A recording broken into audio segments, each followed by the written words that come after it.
It's Monday. Welcome to Sunday League to Legend here on Football Manager 21. We are not here in Lancashire. We're actually at Hunts Copse in a pitching in Southern Premier South game. The Albion take on Swindon Supermarine in an away tie. We're going to go straight into the dressing room. A lot has happened in the save since you were last with us, which was, of course, that opening day game against Truro. A win against the southern side. I mean, they're all southern sides in our league. Our Lancashire-based creative team placed in a southern competition. For what reason? Football Manager only knows. I can tell you that since you were last here, we have played 17 games, which seems like quite a lot, but only 9 of them have been in the league. Just 9 in the old pitching in Southern Premier South. As Ben Tozer, one of our defenders, doing a great job here. Macris is through, and Macris scores the assist from Connor Comer. As I was saying before, being so rudely interrupted by my own strike force. We've played 3 games in the FA Cup, 2 in the FA Trophy, and 3 in something called the Velocity Trophy. New one this season, but I certainly want to win that. Upcoming in November, we play the FA Cup third qualifying round, taking on Tunbridge. Then into December, we've got the FA Trophy second round against Darlington, who are a Vanarama National North side. So the sort of team that we should be taking on, as there is an offside goal for McDonough. Unlucky there for Swindon Supermarine. Also in December, we've got the Velocity Trophy third round, as we play our old rivals, our old opponents from last season, that being rugby. So once again, an entire code of sport being fielded against us in an effort to defeat Leyland Albion. All 3, we've been very lucky, are home ties. So we've got away with one there, as Macris goes through, should have done better. He's been the man this year to take over the mantle. Last season, it was Lewis Salmon that was our top striker. But Costa Macris, I think he is. He's got a very long first name. I don't usually use it, to be honest, because I butcher. It's something painful. But be that as it may, he is our top scorer with 10 goals, as that is a wide effort. In terms of our team, we've got Can in goal. He's pretty much made that position his own since arriving at the club. Could have been a penalty there, couldn't it? You all saw it. In defence, we've got Morris at right back. That is now a penalty. There we go. Heslop's going to take this. Not sure why he's on penalty duty, except for the fact that he stuck that away. His second penalty of the season. Well played, son. Not quite in the corner, but get in there. Yeah, pretty good. We'll take it. At our fullbacks, we've got Morris and Ryan Muldoon at left back. Then in the centre, and I'm really proud of this one, Ben Tozer, former Newcastle United youngster, and Josh Langley has signed for the club. Josh Langley is a former AFC Fylde player. 3 or 4 years ago, he was team captain for the Coasters.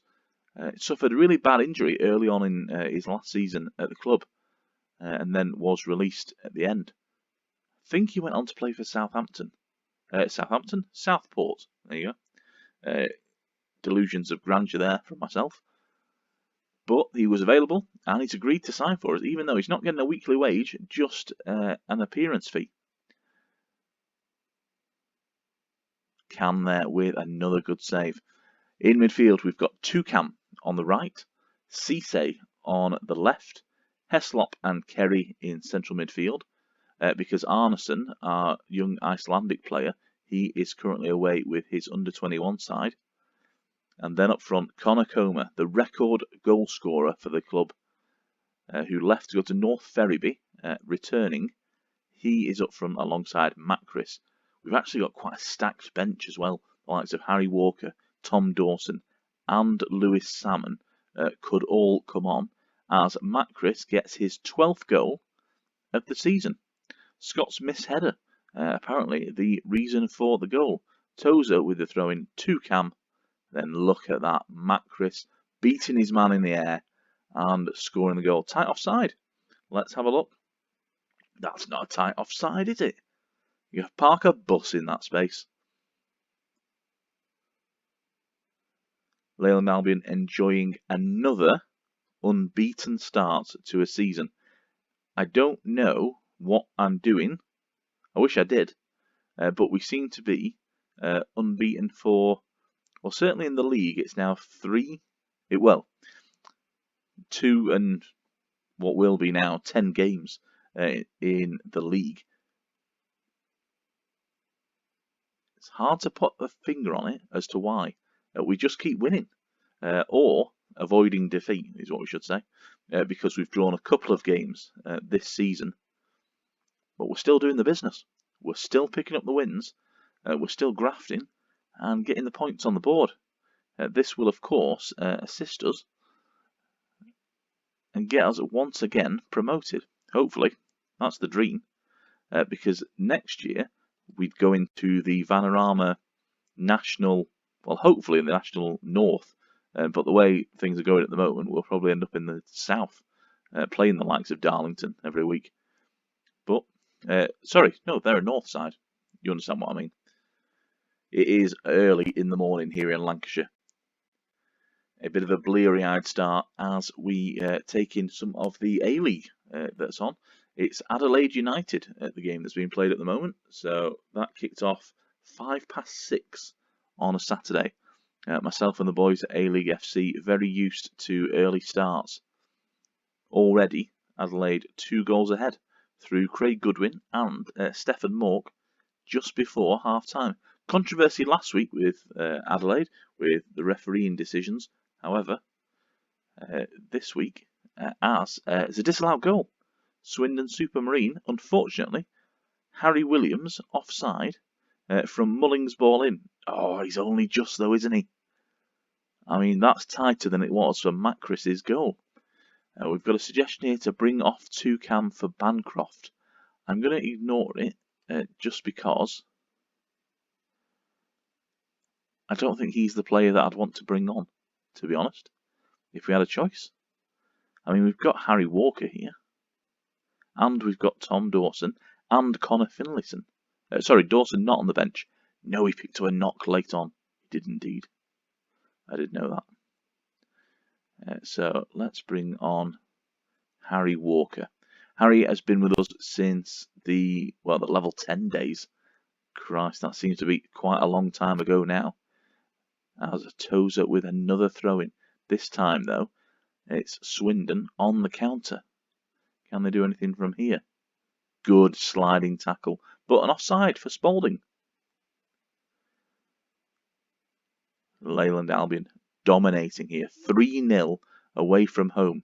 As we have a suggestion to take off Lloyd Kerry. Now he's one of the experienced players in central midfield. So I do like a bit of experience to start with, as that is a fantastic strike from Tommy Aldridge. A great hit here. Spalding's corner is going to get cleared, and it's going to fall at his feet. Oh, there was a man on him. It was a long-range pile driver. Good strike there by the home side. And Swindon Supermarine may have a chance here of getting back into this. Ryan Muldoon now with the throw-in. Heslop, the experienced man, and it's Yusufu Cisse with the goal. Not too many he scored this season. We have rotated quite a lot in the wing positions. There's Heslop with the ball over, Cisse's on it, and look at that for a finish. A well-timed volley, slamming that home. In off the post, as in other results, Dorchester ahead at Truro, Hendon equally ahead at Rugby, who appears to have been promoted with us. So that's interesting, I didn't realise that. Tiverton now back into the game, as they want us, our assistant James Dodd, would like Harry Spalding man-marked by Josh Langley. I'm sure Josh could do a fantastic job there. Toes has been on the booking for some time now, I'm aware, as the ball goes all the way to Arthur. Muldoon cuts it out. Good play by him. Very calm player. I like him in our left-back role. Good save by Can in goal. He can indeed. Spalding with another corner. This time cleared. As we get another reminder to tell Josh Langley to man-mark Spalding. Oh, they're through here. No, it's again a good save by Cam. He really has come to the fore as Heslop. The suggestion is to take him off for Bancroft. So we signed Bancroft as a left winger, not realising that he already had about 3 of them on in the squad. Now it's Cisse yet again. Oh, he can't get the cross in this time, can he? But it's cleared up only as far as Walker, whose touch let him down there. He's let in Williams, and he's let in Williams for the second goal for Swindon Supermarine. Look at that. Poor touch by Walker. That's why you were a level 10 player. You are not a level 7 player, are you? But a good finish by Williams. Stayed composed despite 3 defenders getting back around him. And yes, Ryan Muldoon may well extend his arms in disgust. Cisse now challenging for the ball. Good tackle, son. Ball over the top now. Matt Chris is through and he's fired wide. That would have been his hat-trick. And we want to press Spalding, and I think we'll make that change and just bring on Bancroft. Bit of fresh legs in the middle of the park as Hayes and Yedding go 3-1 up away from home. Bancroft now involved immediately in the action. Here we go. Cleared to Morris, our right back, who's also a pretty good central defender as well. Very handy even. You told me to mark. This is one of the frustrating things I find about Football Manager this year, is that the assistant manager will tell you to mark a player, and then 10 minutes later, your defender's being pulled out of position by marking him. I don't understand that at all. Why make the suggestion to start with, as Langley there, to make the clearance? This is why I sometimes ignore those ones. Went with James Dodd today. That proved to be a mistake, as Connor Comer is probably going to finish the game without a goal. He hasn't scored that many this season, suggesting that perhaps his level is more sort of 9, 8-ish. But there we have it. Leyland Albion, 4-2 winners away from home against Swindon Supermarine. That is going to help us no end.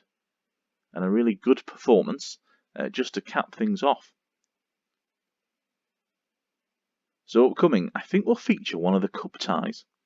Possibly the FA Trophy second round against Darlington, because that's a big step up in competition to take on a Vanarama National League North side in Darlington. I think that's probably going to be the next fixture, because we're motoring on in the league. This result should take us back to the top of the table. We'll just hang around for that. And as I said, it has been, you tend to get it at the start of the season, certainly at this level, it has been for the last few seasons. From level 10 onwards up to what we are now, which is level 7, you tend to get a lot of cup games happening in sort of September and October. You tend to it's League Cup, just as you go through, which is a really interesting time if you're progressing. If you're not, you're kind of stuck in your league position, in your league fixtures, and you just have to make do. But for ourselves, who have done well in the cups, we've traditionally done really well, with players wanting to come in and put on a performance. That's where the likes of Matt Chris got his opportunity. Konstantinos Makris is his full name. He got his opportunities last season, mainly in the cups, because it was very much Lewis Salmon that was in his role up front, along with the likes of Connor Finlayson. But this year, he's taken his opportunity and seized it with both hands. Really good young striker, young Cyprus, under 21 international now, I think he is. So as we've gone up the leagues, obviously national teams are starting to take interest in a few of our young players. Young players being one of the board expectations that we continue to sign and feature in the first team. We're only too happy to do that, but there is some element of experience needed. That's why the likes of Simon Heslop and Lloyd Kerry occupy key positions in central midfield. Ben Tozer and Josh Langley, really important, I think, as centre halves. I think that's been one of our big problem positions, and having those two there with a bit more experience, certainly of higher levels, and having persuaded them to just drop back into what is now the pitching in Southern Premier South, they should really help us, see us through and give us the chance for our extremely good strikers to just get on the ball and get us ahead. As you've seen, 4-2 today against Swindon. As we're just going to have a quick look at the league table. So we remain in second. St Neots, they stay top, 27 points to their name with 11 played. We are 1 point back and a game in hand, as I said, thanks to those cup games. So we've almost played as many games in the cups as we have in the league. And that's what you get just at the start of the season. It sort of fizzles out a little bit in terms of that over the sort of, as you get into November and then December, you get a couple more, but it is predominantly league fixtures to look forward to. Down at the bottom, the likes of Walton Casuals, Swindon, as we've just played there, and Poole are struggling a bit. They seem to be cast adrift. It does look like in this division it's one up and then a playoff. That'll be quite interesting to see whether we end up in the playoff picture. The likes of Dorchester, Hayes and Yedding, Bishop's Cleeve. That sounds quite rude, but there you go with it. They are up there in the playoff positions as it stands. And I should say that the Cleeve have a 3-point cushion over Rugby. So there you go. Thank you for joining me today. Join me on Wednesday, which will be one of the cup games. It looks like probably Darlington, doesn't it, in the FA Trophy third round. We have met all our expectations, I should say, in terms of the board for the cups. So we're already there. That's sort of in the bag already. Nothing to worry about in terms of that. So all these are pretty much free hits against the likes of Tunbridge, Darlington and Rugby. So look forward to those games. Thank you for joining me today. I'll see you on Wednesday.